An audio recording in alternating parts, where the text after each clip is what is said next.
The time had come for the gospel to be carried to the ends of the earth, across the Mediterranean to Greece and Rome and beyond. What was needed was another witness, an apostle to the Gentiles, and this would be Paul. I am Paul. I am an apostle of Jesus Christ by the will of God, according to the hope of life that's in Christ Jesus. After preaching in Athens, Paul came here to Corinth, 50 miles to the west. Corinth was located on a narrow isthmus between the Saronic Gulf and the Gulf of Corinth, and this gave the city one of the most strategic locations in the ancient world. Today, the Corinth Canal cuts across the isthmus. Nero tried to dig such a canal in the 1st century but failed. In Paul's day, there was a roadway called the Dialecus, where small ships could be dragged across the isthmus on rollers. Larger ships were unloaded, and their cargoes were carried across the isthmus to be reloaded on other ships. Corinth had been the major city in Greece around 600 BC. It was destroyed by the Romans in 146 BC and lay desolate until 44 BC when Julius Caesar rebuilt it and made it a Roman colony. By Paul's day, it was a prosperous seaport city once more. Archaeologists have been working at Corinth for nearly 100 years, and the ruins we see are the Roman city where Paul lived and preached. It was a seaport town, very wealthy, and with all the vices that are common to such cities. The main road leading into the city from the seaport was the Lechian Road, and Paul probably walked on this road many times.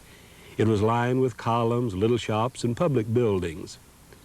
One of these public buildings was the Fountain of Peirene, which was the major source of Corinth's water supply. The fountain had been rebuilt by the Romans during the reign of Emperor Augustus, one of many such projects at Corinth. Another building on the Lechian Road housed the public toilets. Corinth may have been the first ancient city to have such public facilities. That's where the ancient Greek philosophers used to sit and philosophize. The Temple of Apollo was the glory of Corinth, and was located on a low hill where it could be seen from all parts of the city. The temple was dedicated to Apollo, the god of music and song and poetry.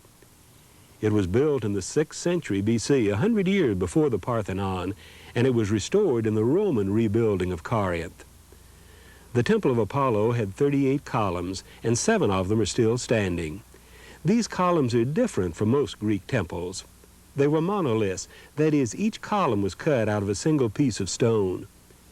At most temples, the columns were put together in sections called drums and held in place by iron pegs. Here at the Propylaea in Athens, it's easy to see the drums. But at the Temple of Apollo in Corinth, each column is a single piece of stone. And Acrocorinth, the hill of Corinth, towers over the city in the distance. The theater of Corinth was located just north of the Temple of Apollo. It had been built in the 5th century BC and then rebuilt by the Romans. Living in Corinth for a year and a half, Paul may have attended dramas and concerts here. Little remains of the theater itself, but sculptures that once decorated the theater are now on display in the Corinth Museum. The Acrocorinth is over 1,800 feet high, and it served the city's needs in 2 ways. One was protection. There was a fortress on top of the mountain, and when invaders approached Corinth, the people took refuge in this fortress. When we climb Acrocorinth and see how far it is back down to the city, we can understand why in 1,000 years Acrocorinth was never taken by storm. The Crusaders built a fortress in Acrocorinth, and most of the ruins that we see today are Crusader. But here and there we can see the ancient Greek walls under the Crusader ruins. From the summit, we have a beautiful view of the vineyards and fields along the Corinthian Gulf. Farming was important here in Paul's day, and this may explain why Paul used farming imagery in writing to the Corinthians, expressions like muzzling the ox and plowing and threshing in hope. But Acrocorinth served the needs of Corinth in another way. Along with the fortress, there was a temple on the summit, a temple to Aphrodite, the goddess of love. Like many a seaport town, the pleasures of Aphrodite beckoned the sailors to come to Corinth. This may explain why Paul preached with fear and trembling in Why fear? Because Corinth was a very dirty sinful city. The Corinth is a mountain of about 1,886 feet that dominates the life in Corinth. I climbed to the top of this mountain to visit the ruins there and visited what is supposed to be the temple of Aphrodite. In the temple of Aphrodite were approximately 1,000 priestesses that were caught up in the worship and the cult of Aphrodite. The immorality of this cult really had a tremendous impact in the life of the church in Corinth. The spiritual power of the Corinth is really impressive. And as one stands on top of the mountain and looks down over the city of ancient Corinth, it is really an impressive sight to see just exactly how much this temple and this mountain stood over the life of Corinth.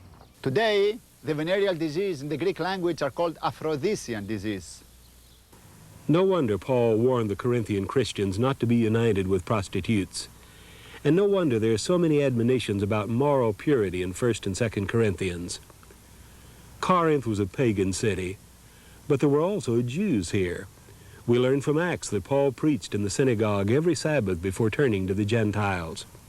Archaeologists have found an inscription that confirms the Jewish presence here. The inscription is on a stone lintel and it reads, "The Synagogue of the Hebrews." They have also found a piece of marble decorated with 3 menorah. However, both of these are considerably later than the time of Paul. Corinth also had a large agora, or marketplace, lined with shops on all sides. One of these little shops has been restored with its vaulted roof to give us an idea of what they looked like in Paul's day.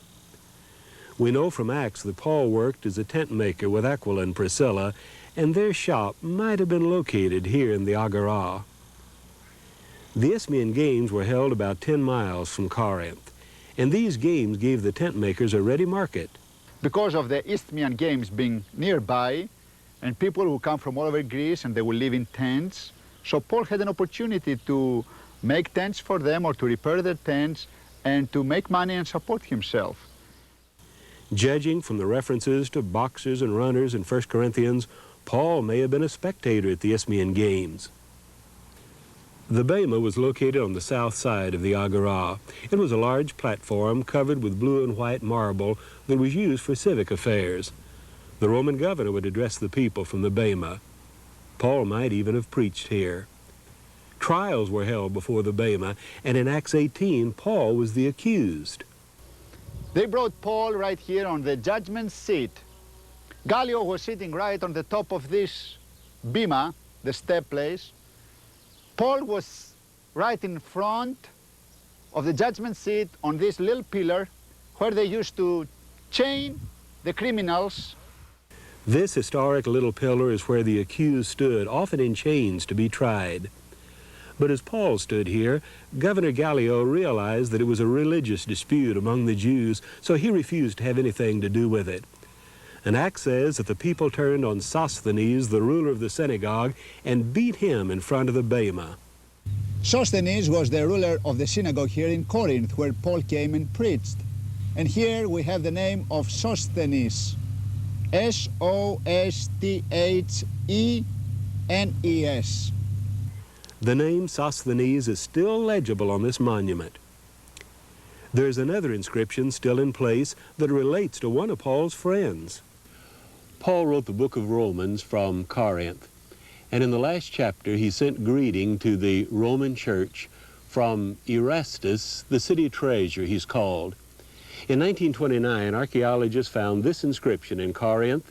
It says, Erastus, E-R-A-S-T-U-S, Erastus laid this pavement at his own expense.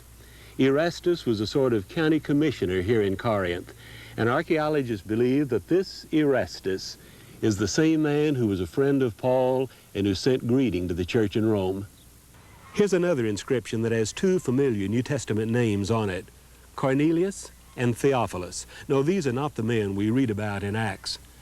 But it's interesting that this Cornelius at Corinth was called Theophilus, a friend of God. The city and the church in Corinth had a tremendous impact in the life and ministry of the Apostle Paul. In fact, some of the most traumatic experiences that Paul went through were because of the problems that the church in Corinth faced. The pagan background out of which many of those Christians came really created problems in the church, and Paul wrestled with these over a considerable period of time.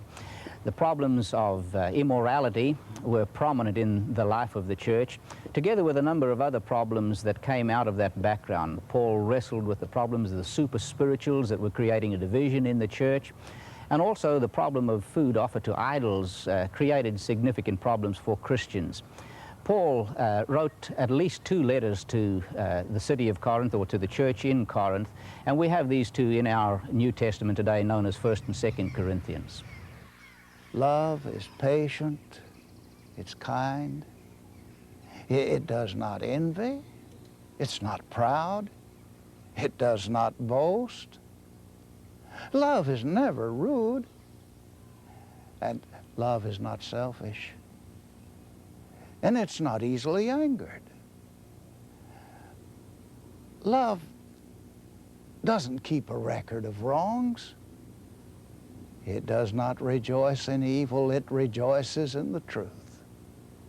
It bears all things, it believes all things, it hopes all things, and it endures all things. Love never fails.